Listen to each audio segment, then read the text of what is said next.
first half of the round of 16's done. It's out the way with. There's been a couple of real heartbreakers, we're calling them.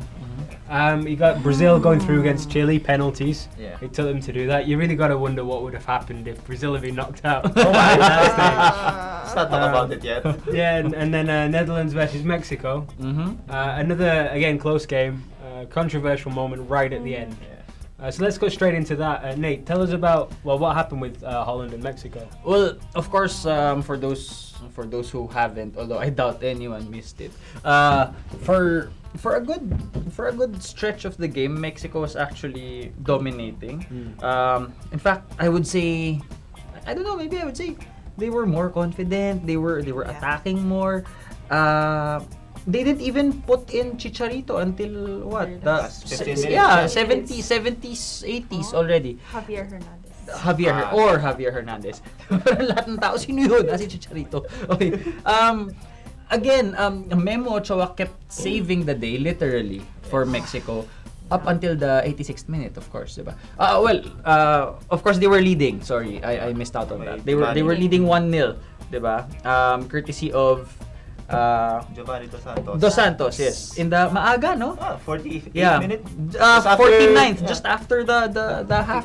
Oo. So, of course, that would have been, as Roy was saying, that would have been huge for Mexico, especially because they were up against Netherlands, who came from all of these big wins from Spain, and of course they were threatened by Australia.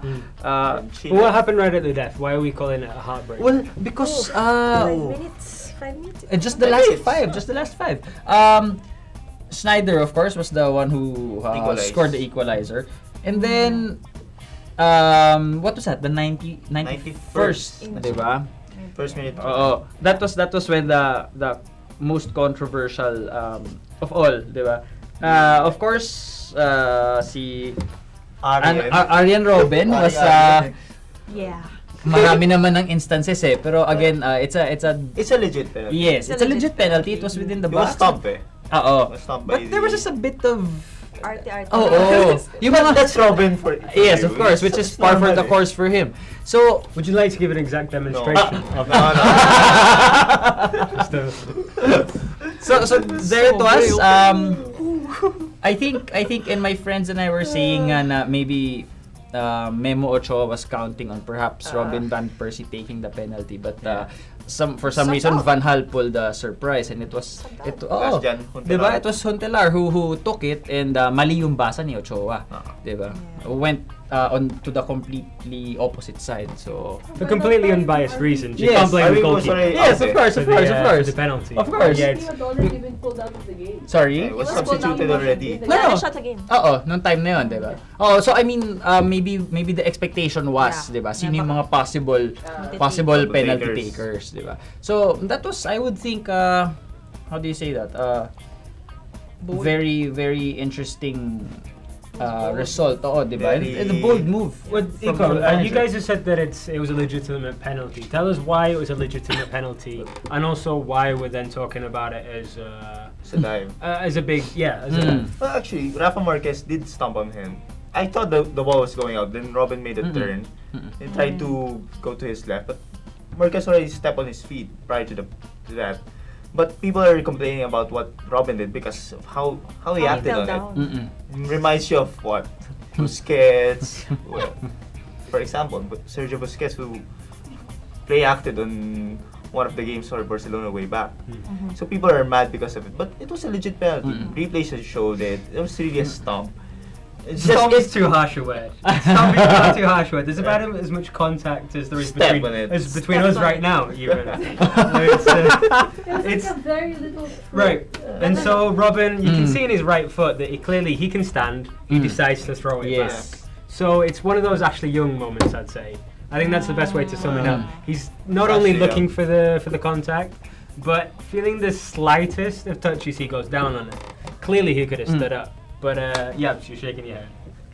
No, I agree. It's a penalty because there was another angle of the video from the other side of the pitch, and then you could clearly see that Marquez had the late tackle. Well, not really tackle, but a late. The ball was already away. Yeah, the ball was already away when he made the contact, and then binenta talaga ni Robin. Talagang nagulangan sila. The other side, it's just, syempre, magiging biased na ako United to We have a United coach in Louis van Gaal. I think a lot of people have been talking about this last night, and this has been one of the first to see some late comebacks in the World Cup. And a lot of late comebacks. People are already excited, especially United fans, ahead of the season, considering that nagpapalakas din ng United with the signings, and it might turn into I think this is the new version of Fergie time. Oh, this is stretching it a bit. That's really stretching that a bit. Talking about heartbreak. So, going back, heartbreak. going back to the topic, we'll skip very quickly then to Brazil and Chile, getting away from United as much as possible. Thanks. Thank you. So Brazil and Chile. Well, We've got another game on penalties. It was decided. Brazil went up. The after first Chile one got a actually save that as went well. to penalties, yes. And then Brazil missed one of the penalties, so we got back square again. And in the end, Brazil came out on top. Penalties are a cruel way to go out, but it's part of the game. How much pressure was there on the guys there, really? For Brazil? I think we're we can't even describe how.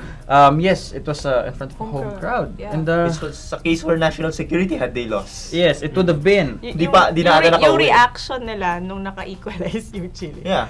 Yun Tahimik. siguro tahimik talaga. Oo. That's the dangerous kind ng let's preview what can happen. And also within the game itself, my God, Howard Webb got a lot of stick. Initially, but replays proved him right. You can see the touch. Yes, it hit his Yeah. bicep. Yeah. Yeah. Gumagalo rin yung gumalaw. Sinalo niya dito. So it was tumaman. perfect right in the Rebound. end. Yeah. But I don't think the Brazilians would have cared with how Yes, of close course, that of course. was if that had gone in. Just want to see Yes. a legit goal. Yeah. But I mean, like for Chile and Mexico, they did so well just to do that. But they're not teams who are going to be looking at, oh, we did so well, and they're going to take that out of it. It's a real case of they think they could have beaten the teams, and they Yes. can. Yes, They're yes. both very underestimated, Yes. actually.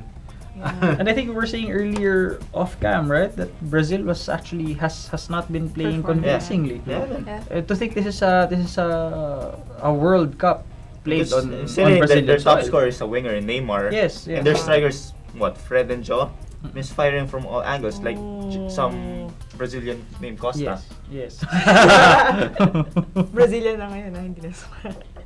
I think all the host placenta might have taken away maybe some of the blood that's going on with that. So I'm not really sure what he is anymore. But yeah, so congratulations to Brazil, Netherlands. They're the ones who go through. They're on opposite sides of the group, so we'll see if that could be a potential final. Actually, Yes. that'd be an interesting one. So that might be good to watch. But they've got Colombia next. They'll be hard. Brazil, and That's then very hard. that'll be another Yes, tough game that's like that, Chile. yeah. That's an exciting game. And Netherlands Yeah, have Costa Rica, who I hope go all the way. I think it's really funny. At least we can say we lost to the You eventual drew with them. champions. In the Come group on, you stage. still drew with them. We're gonna draw. We're the only team to get a draw against Costa Rica. That'd be fantastic. Yeah, come on, England. So follow us at FTW Sports. Give us your shout-outs on who you think were the biggest heartbreak of the round so far.